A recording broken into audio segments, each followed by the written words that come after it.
नमस्कार साथियों, स्वागत है आप सभी का हमारे एक और नई बेहतर वीडियो में। साथियों, अगर आप भी वृद्धावस्था पेंशन, विधवा पेंशन या दिव्यांग पेंशन या फिर किसी भी अन्य सरकारी पेंशन योजना का लाभ लेते हैं तो आज की यह जानकारी आपके लिए बेहद महत्वपूर्ण साबित हो सकती है, क्योंकि कई राज्यों में पेंशन योजनाओं के सत्यापन, ई-केवाईसी और बैंक संबंधी प्रक्रियाओं पर लगातार जोर दिया जा रहा है।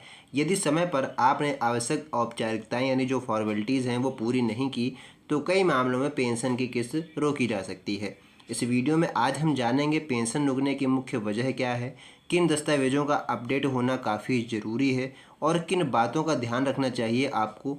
इसलिए इस वीडियो को अंत तक ज़रूर देखिएगा, आपको बहुत कुछ जानने को मिलेगा, बहुत कुछ सीखने को आज की इस वीडियो में आपको मिलने वाला है। बिना देरी के अपनी वीडियो को शुरू करते हैं और आपको पूरी जानकारी बताते हैं एक नई अपडेट के साथ।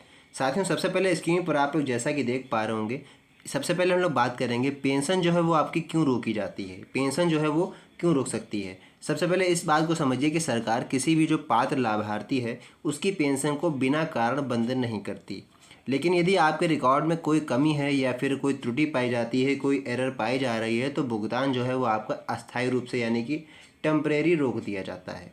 इसके मुख्य कारण कुछ हो सकते हैं, जैसे कि आपका जीवन प्रमाण पत्र। मुख्य कारणों में सबसे पहले आपका लाइफ सर्टिफिकेट अगर आपने समय पर जमा नहीं किया है, ई-केवाईसी अगर आपकी अधूरी है साथियों, या फिर दूसरी बात आधार और बैंक खाते की अगर आपकी जानकारी में कुछ गड़बड़ी है तो भी आपका पैसा रुक सकता है टेम्परेरी, यानी कि जब तक आप लोग इस गड़बड़ी को सही नहीं कराएंगे तब तक आपका पैसा सरकार रोके रहती है। दूसरी बात, बैंक खाता जो है वो अगर आपका इनएक्टिव हो गया, यानी काफ़ी महीनों से अगर आपने उसमें लेन देन नहीं करा है, ट्रांजैक्शन कोई नहीं करा है, तो अगर कोई भी ट्रांजैक्शन आपने नहीं करा है तो आपका बैंक खाता इनएक्टिव हो जाता है। अगला है गलत या फिर अधूरे दस्तावेज अगर आपने दिए हुए हैं या फिर पात्रता समाप्त होने या फिर गलत जानकारी देने पर भी आपकी पेंशन रोकी जा सकती है। ये मुख्य कारण होते हैं। अब हम बात करेंगे दूसरा ऐसा कौन सा उपाय है, दूसरा ऐसा कौन सा नियम है जो कि बहुत ज़रूरी है आप सभी लोगों के लिए जानना। यानी कि दूसरा पॉइंट है यहाँ पर साथियों लिखा है ई-केवाईसी जरूरी क्यों है। यानी आपने बहुत बार सुना होगा सरकार आपसे कहती है कि आप लोग ई-केवाईसी जरूर करा लें।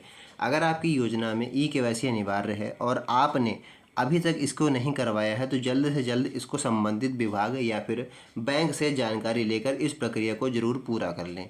ई-केवाईसी पूरी होने से आपकी पहचान सत्यापित रहती है, आप लोगों को वेरिफिकेशन हो जाता है कंप्लीट, और भविष्य में कोई भी भुगतान में परेशानी की संभावना भी कम हो जाती है। आप सभी जानते हैं जो सरकार आपको पेंशन का पैसा भेजती है वो डीबीटी के माध्यम से भेजती है, इसलिए ई-केवाईसी होना बहुत ज़रूरी है ताकि जो भी सरकार आपको पैसा भेजे वो सीधे आपको प्राप्त हो सके। अगली बात करते हैं आधार और बैंक खाता अपडेट रखने के लिए जो कहा जा रहा है। यानी आपको सुनिश्चित करना होगा साथियों, आपका आधार नंबर सही तरीके से मोबाइल से लिंक होना चाहिए, बैंक से भी लिंक होना चाहिए, और जिस योजना से आप लाभ ले रहे हैं उस योजना से भी ये नंबर आपका जुड़ा होना चाहिए। अगला है बैंक खाता जो है वो आपका एक्टिव होना चाहिए, यानी हर 3 महीने 4 महीने में आपको कुछ ना कुछ ट्रांजैक्शन करना है, चाहे आप पैसा डालिए या फिर अपने बैंक से पैसा निकालिए। मतलब कहने का है कि आपका जो बैंक अकाउंट है वो एक्टिव होना चाहिए। बैंक खाते में मोबाइल नंबर भी अपडेट होना चाहिए साथियों। इसके साथ साथ आपका जो नाम है, जन्म तिथि है और साथ में कोई भी अन्य जानकारी है उसके सभी दस्तावेजों में एक जैसे आपके सारे नाम, जन्म तिथि होनी चाहिए। यदि किसी दस्तावेज में आपका नाम या फिर अन्य जानकारी अगर मैच नहीं कर रहा है, मिस मैच है, अलग अलग है, तो उससे पहले आप लोग जाके सही करवाएं, अन्यथा आप लोग योजना से बाहर हो सकते हैं। बात करते हैं जीवन प्रमाण पत्र यानी कि लाइफ सर्टिफिकेट। जिन योजनाओं में जीवन प्रमाण पत्र आवश्यक होता है वहां समय पर इसे जमा करना बेहद ज़रूरी है। यदि निर्धारित समय के अंदर आपने अपना जीवन प्रमाण पत्र जमा नहीं किया तो कई मामलों में आपकी पेंशन का भुगतान साथियों रोका जा सकता है। इसलिए हर साल आपसे सरकार ये जन्म प्रमाण पत्र मांगती है, इसको ज़रूर कंप्लीट करवाएं। ये समय पर प्रक्रिया आपको ज़रूर पूरी करवा लेनी है। अब अगली बात करते हैं साथियों डीबीटी यानी डायरेक्ट बेनिफिट ट्रांसफ़र। इसका नाम आपने साथियों बहुत बार सुना होगा। ये डीबीटी प्रोसेस होता है क्या, तो हम आपको बताएं। आज अधिकांश जो सरकारी योजनाओं को जो पैसा है वो सीधे आपके बैंक खाते में डीबीटी के माध्यम से ही भेजा जाता है। इसलिए अपने बैंक में जाकर के ये जरूर सुनिश्चित कर लें कि आपका जो खाता है उसमें डीबीटी सक्रिय है या फिर नहीं है। ये बैंक खाता में कोई तकनीकी समस्या तो नहीं आ रही है।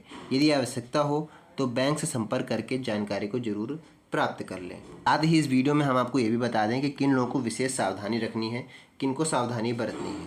तो यदि आप इनमें से किसी भी श्रेणी में आते हैं, श्रेणी यहाँ पर देखिए लिखी हुई है, वृद्धावस्था पेंशन, विधवा पेंशन, दिव्यांग पेंशन और सामाजिक सुरक्षा पेंशन में कोई भी किसी भी प्रकार की अगर आप पेंशन का लाभ ले रहे हैं, ये सारे उसमें ऑप्शन आते हैं। ठीक है, ये सारे ऑप्शन में अगर आपका नाम है तो समय समय पर अपने आवेदन, दस्तावेज और बैंक खाते की स्थिति को जरूर चेक करते रहें।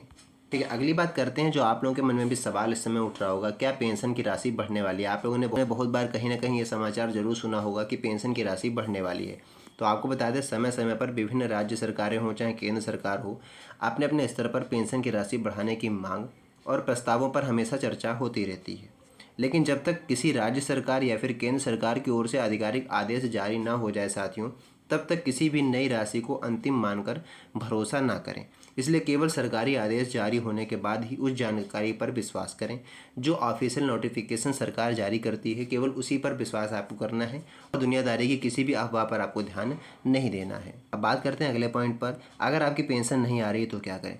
साथियों, आप में से बहुत से ऐसे लोग हैं जो इस वीडियो को इस समय देख रहे हैं और उनकी पेंशन, आप लोगों में से कई लोग हैं जिनकी पेंशन नहीं मिल पा रही है। यदि आपकी पेंशन कई महीनों से नहीं आई है तो सबसे पहले आपको कुछ काम करने हैं, जैसे कुछ पॉइंट है यहाँ पर देखिए। अपने बैंक खाते की जांच करें। हो सकता है आपके बैंक खाते से कहीं ना कहीं गड़बड़ी हो तो इसलिए पैसा आपको ना मिल रहा हो। संबंधित विभाग या फिर जन सेवा केंद्र से संपर्क करें। आवेदन की स्थिति को चेक करें।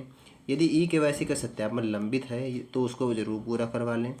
आवश्यक दस्तावेज अपडेट करवाएं। ठीक है, ये साथियों सारे काम आप लोग जरूर चेक कर लें। हो सकता है कोई ना कोई ऑप्शन जो मैंने आपको बताए सारे काम, इसमें कहीं ना कहीं गड़बड़ी हो, इसलिए आपका पेंशन का पैसा ना आ पा रहा हो। होता क्या है, अधिकांश मामलों में समस्या का समाधान सत्यापन पूरे होने के बाद ही हो जाता है। आप लोग जब ये सब कुछ सत्यापन सारे करवा लेंगे तो हो सकता है आपकी जो रुकी हुई पेंशन है वो आपको प्राप्त होने लगे। बात करते हैं निष्कर्ष की। जैसा कि मैंने आपको बताया, वीडियो के लास्ट में मैं आपको ज़रूर बताता हूँ क्या रिजल्ट रहा और हमने आपकी इस वीडियो में आज क्या क्या बताया है। पेंशन लाभ जारी रखने के लिए कुछ ज़रूरी बातों का हमेशा आपको ध्यान भी रखना है, जैसे कि ई-केवाईसी पूरा रखें, आधार और बैंक खाता का विवरण सही रखें, बैंक खाते को अपने एक्टिव रखें यानी सक्रिय रखें, साथ साथ उसमें डीबीटी एक्टिव है या नहीं ये भी जानकारी आपको चेक करना आपकी जिम्मेदारी है।